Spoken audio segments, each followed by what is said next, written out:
heart is full of hate. He butthurts, cries, and a dark shadow falls over this troll. From the ashes of a once great fandom has risen a meme, an LOL that must be liked. We look to the airways for a vindicator, someone to strike fear in the dark basement of the parents who created him. The battle between fan and smart has begun. With a head on his shoulders stands the smart fan, a speaker of truths, with a voice of silence, and a radio show of justice. This is Ring Rust.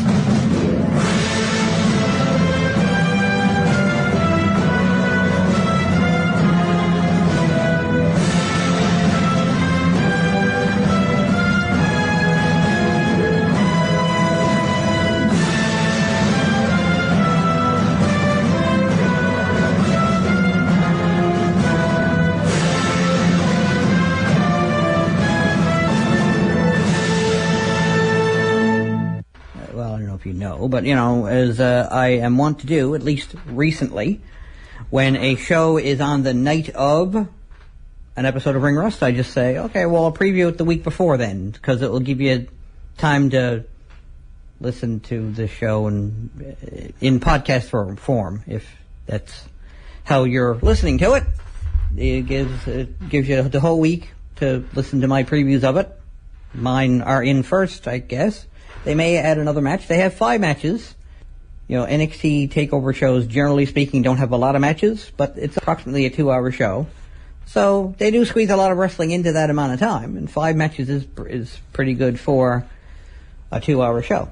Also, Slamversary is this coming weekend as well, so rather than preview 2 shows next Friday and then review 2 shows the Friday after that, I'll just make a lot of work for the show after that when I'm reviewing both the shows. So anyway, so into the Takeover preview, early though it may be, and that is on the WWE Network, of course, and coming from the Full Sail University in Winter Park, Florida. Winter and Florida I don't think really go together, but oh well, what do I know. So I guess I'll just take them from the bottom and go up to the top from the Wikipedia page. I don't know if it's going to be in that order or what order it's going to be in, but that's the order I'm going to go in. So, pardon me if I mispronounce this guy's name.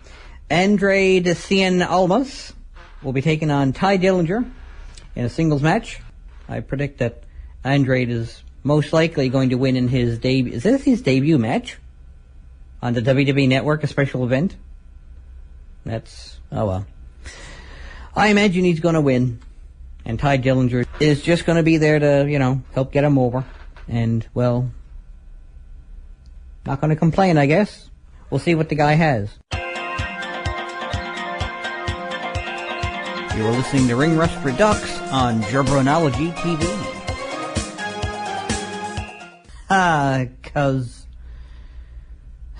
This is Fanboy Mark Jabroni. You are listening to Ring Rust on 3.5 CHMR FM. So next up, for NXT Takeover, this coming Friday night on the WWE Network, see Shinsuke Nakamura taking on Austin Aries in a singles match of awesomeness. Who's going to win this match? The fans watching with their eyeballs and saying, oh my god, why do I even continue watching Raw? And then they continue to come up with a bunch of reasons why they're still a fan, and they complain about things that they can just as easily not watch. You're listening to Ring Rust Redux on Jabronology TV.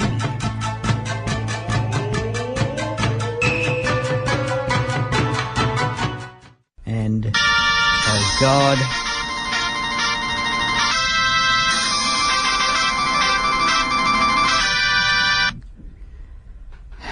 if I can have your attention, please.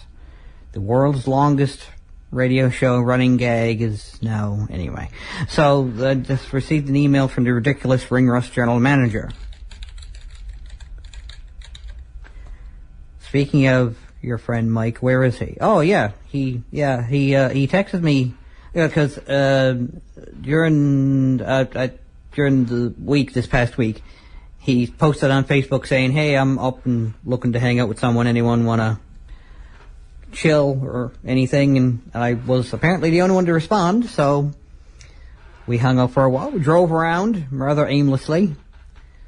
Luckily, not too aimlessly. He stayed on our side of the road, so he wasn't that bad. He wasn't being that aimless. So I was like, oh my God, Mike, what are you doing? We're driving in oncoming traffic. We're not supposed to be in this hospital. That's not what they mean by drive-through. I don't think the McDonald's employees appreciated it. Yeah, we just drove around. He's got a new podcast, Mike Spot, I believe he calls it. He talks with people with previously and currently involved in local wrestling, and I threw my hat into the ring to be on a future show, and hopefully we'll be contacted sometime soon to be on the show. He was supposed to come in today. He expressed interest in coming into Ring Rust, and I said, well, come on in. He said, okay, well, text me on Thursday and let me know. So I texted him on Thursday and let him know, and reminded him. And he said, okay, what time do you want me to be there? And I said, come in 15 minutes before the show starts. And then he texted me this morning saying, I woke up with this massive Sheik Aziz pounding in my head, and I just can't even. So unfortunately, he's not going to be here today. So I hope that's sufficient, perhaps even too much explanation. So, next match for NXT Takeover The End, my only friend The End, sees Asuka defending her women's title against Nia Jax. Even though Nia Jax is an impressive specimen, to say the least, I think I'm still going to predict that yet another one of my secret girlfriends, hashtag my secret girlfriend, Asuka. Well, it's not so much that I think Asuka's going to kick her ass. I think she's going to kick her face. And then she's going to fall down. And then she's going to say, oh, the pretty lights. And ironically enough, there's this great big screen above the ring. So she'll probably just be watching the screens like, wow, is that our match? What's going on? Is that a preview for our match? Wait a minute, why is the bell ringing? Oh, mommy! Ew, my inside! Brunt. This is the Great Cat Guitar Show! Slamming Wrestling News Radio on Ring Rust, CHMR 93.5 FM! This is Fanboy Mark Jabroni, and we're listening to Ring Rust on 3.5 CHMR FM.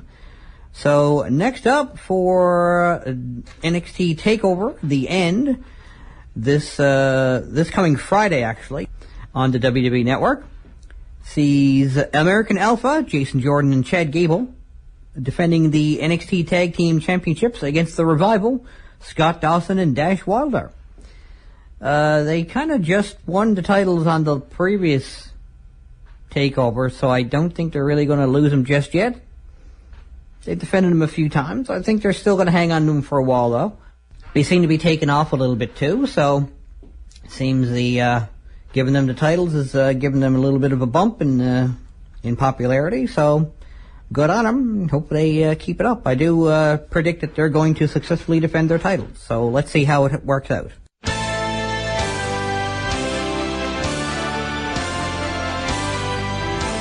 You're listening to Ring Rust Redux on Jabronology TV. So, the last match for NXT TakeOver this coming Friday on the WWE Network from Full Sail University in Florida sees Samoa Joe defending the NXT title. Again, it's not really the heavyweight title, is it? Well, I guess anyone of any weight class can hold it. Well, I guess if Neville can hold it, it's not a heavyweight title. Nothing personal against Neville, but Samoa Joe will be defending his world title against the previous champion when he won the title from Finn Balor. So I do, in a steel cage match on top of it. I do see Samoa Joe defending his title. We'll see how it goes, but I do see that being what's going to happen.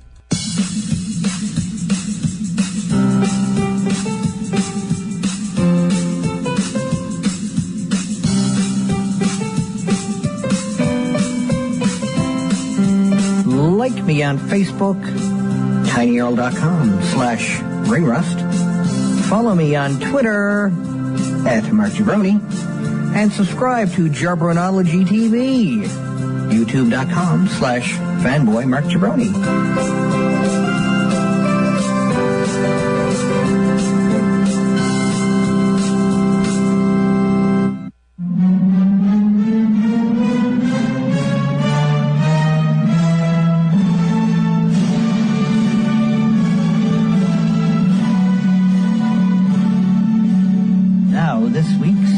macho fact. Harvard graduated from Randy Savage. And the Macho Man was never hired by WWF or WCW. They just built wrestling rings in his yard and had all their shows there.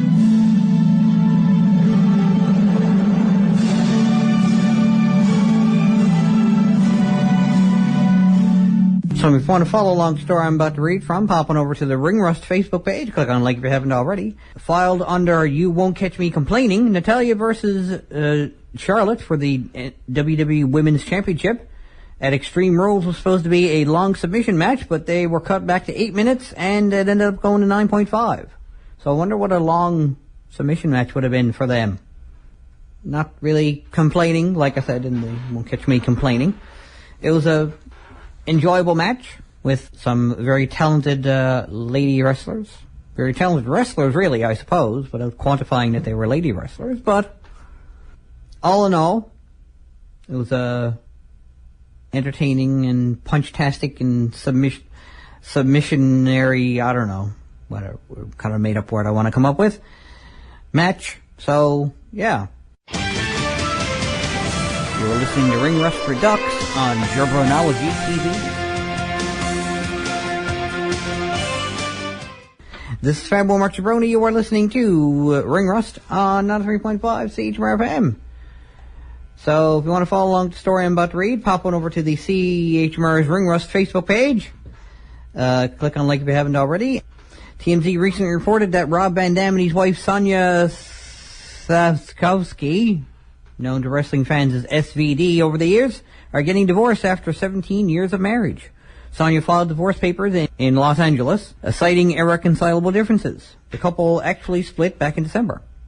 Sonya is asking for her last name to be restored to Delbeck for spousal support and for Rob Van Dam to pay her legal fees. She told TMZ Sports that the two are still on relatively good terms and still talking, but the marriage wasn't working anymore. It's a private time. It's a hard thing for me to even talk about. That's always sad to hear when, you know, a relationship breaks up. I hope the two of them are still going to be, you know, amicable to each other. And I'm sure Rob Van Dam still has some money kicking around somewhere to pay her legal fees. Worst case scenario. When I was a kid, if someone brandished a shrink gun, he'd get a little bit of respect. Ooh, Sprickens is sexy. This is Fanboy Mark Jabroni. You're listening to Ring Rust on 93.5 CHMR FM. And oh God, twice in one show. If I can have your attention, please. I just received an email from the Ring Rust Ridiculous General Manager. It's really sad what happened, the news for Jimmy Snuka. Yeah, it is kind of sad. Kind of a little, I don't know, you want to say a little bit happy, a little bit sad, mostly sad, I guess. If you want to know what I'm talking about, pop on over to the Ring Rust Facebook page. Scroll on down to the story about Jimmy Snuka. Apparently a judge in Lehigh Valley, Pennsylvania, ruled that WWE legend Jimmy Snuka isn't competent to stand trial in the 1983 death of then-girlfriend Nancy Argentino. A new hearing will be held in 6 months to reevaluate competency, but the Superfly's lawyers argue that his condition won't be any better. We'll have more details soon as that story develops.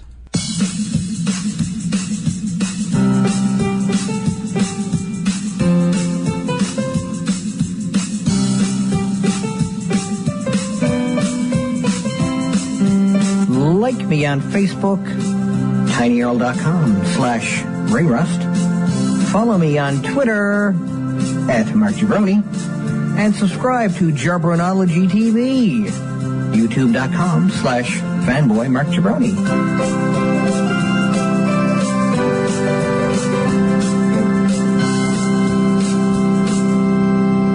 So, ending things off on a slightly sad but kind of somewhat hopeful note. June 1st marked the 1-year anniversary of Tyson Kidd suffering his injury, which has had him more or less, you know, unofficially retired, I guess. Hopefully he'll be coming back soon, and I certainly wish him well.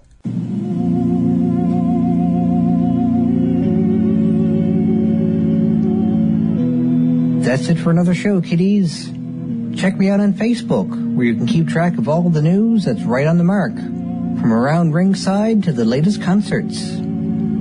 See you at the shows. Later days.